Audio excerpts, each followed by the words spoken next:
Hi students, today we are going to see class 8 NCERT chapter 2 linear equations in one variable. We are going to solve the value for x.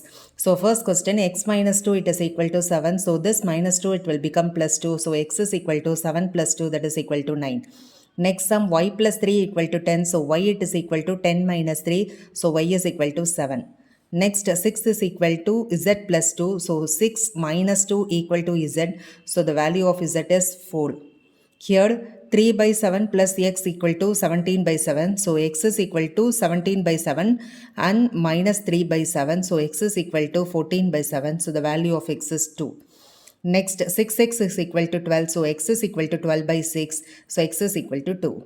T by 5 equal to 10. So t is equal to 10 into 5 that is equal to 50. So 2x by 3 equal to 18. So 2x is equal to, we are cross multiplying. So 18 into 3 that is equal to 54. So 2x is equal to 54. X is equal to 54 by 2 that is equal to 27.